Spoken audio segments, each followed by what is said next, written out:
Hey guys, Seafood Victor here. I just wanted to go over some ways that you guys could shadow box with your single stick. If you're still at an early stage of your training where you're not really sure how to be creative in your shadow boxing, if you're really self-conscious, there's a few different drills you could do to kind of get used to moving the stick around and carving different shapes and stuff. So the first thing we're going to do is we're just going to warm up. So we're gonna do some figure eight patterns. And we're gonna do 4 of each one. So the first one we're gonna do is downward figure eight. We're just gonna go through each one 4 times. And then we're gonna do upward figure eight. Good. Outlaw, which is one side of the X right here.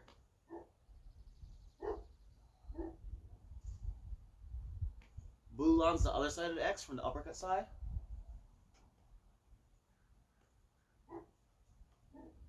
And now we're going to do what's called a lazy 8. So we're going to go horizontal to uppercut.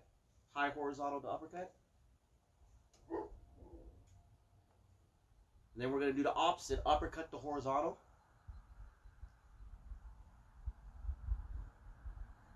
Now we're going to go low horizontal to the knee. And then uppercut.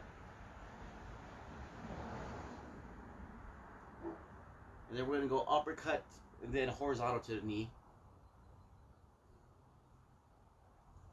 Good. So you can do that, 4 times through, 5 times through, however many for time. I like to do either repetition or get a timer and do it for time. And you can kind of decide how you want to do the sets and reps. So I'm going to kind of move on just because I'm just give you guys an idea of different things you could do. Just kind of move your stick around. That was all from the figure 8 family. The next thing we're going to do is I personally like to train the Inosato numbering pattern. Whatever numbering pattern you have, if you don't go to Inosato school, that's perfectly fine. We're just going to take angles 1 through 12. So angle number 1 is a forehand diagonal strike. Angle 2 is a backhand diagonal strike. 3 is a horizontal across the belt line. 4 is a backhand across the belt line. Number 5 is a thrust to the center. A 6 is a backhand thrust to the eye, the throat, or shoulder. Number 7 is a forehand thrust. Number 8 is straight down the middle. 9 is to the kneecap. 10 is to the kneecap. 11 is an uppercut. And 12 is an uppercut. Okay? So you're going to want to do that on the left side as well. Yeah, 1, 2, 3, 4, 5, 6, 7, 8, 9 to the kneecap, 10 to the kneecap, 11, and then 12. Okay? So then let's go back to the right side. I'm going to demo everything off just the right side for right now, just to kind of save time. So we're going to take the same numbers of 1 through 12, and now we're going to do it with the female triangle. Okay? So we're going to step in a female triangle and draw the number 1, 2, 3, 4, 5, 6, 7, 8, 9, 10, 11, and 12. All right, and now we're going to do the same thing. Now we're just going to do it with the male triangle. Okay, so 1, 2, 3, 4, sorry, my street's a little loud here. 5, 6, 7, 8, 9, 10, 11, and 12. All right. And you can also do that with the entire triangle, walking the female and male triangle together. But I'm going to go ahead and move on a little bit further here. So the next thing you could do is this one's really popular. Is you just carve out the letters of the alphabet with your stick.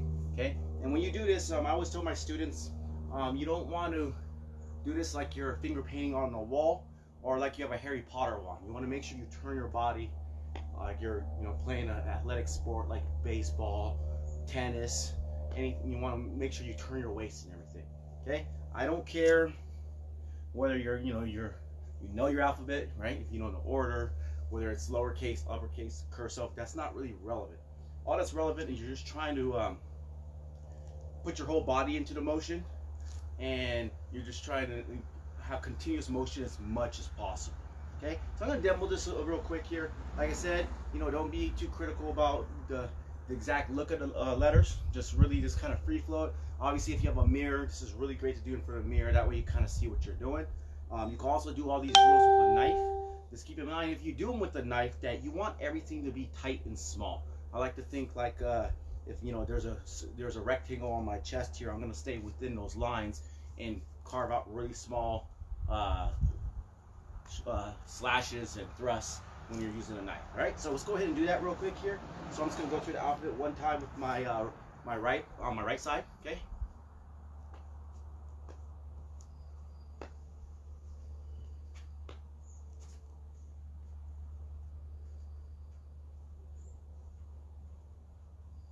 Like I said, it doesn't matter if you know what I'm drawing here.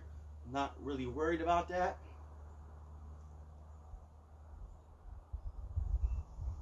Almost forgot my alphabet there.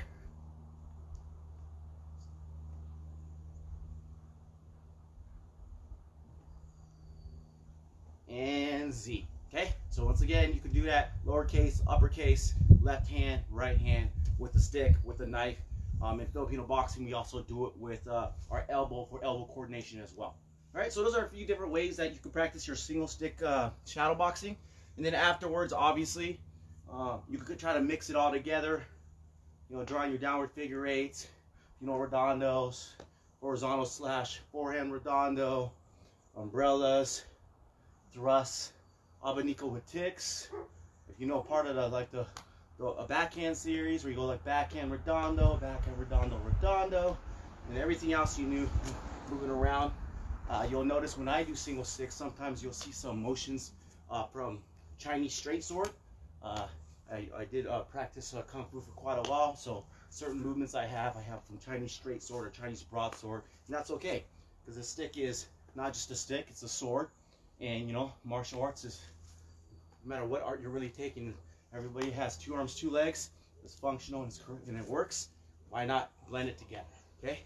We'll use some footwork, change levels, and any other follow-ups that you learn throughout your training should be included in your Carenza. Okay.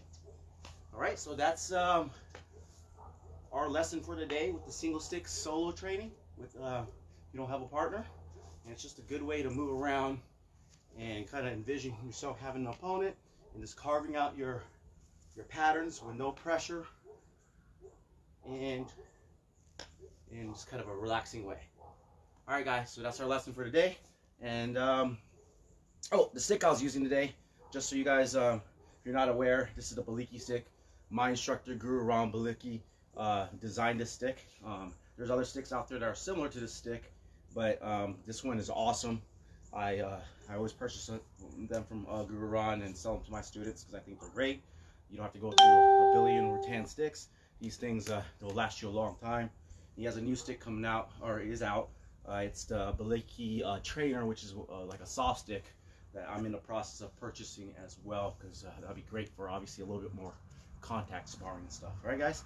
All right, I'll talk to you guys soon. Have a great day and be safe out there.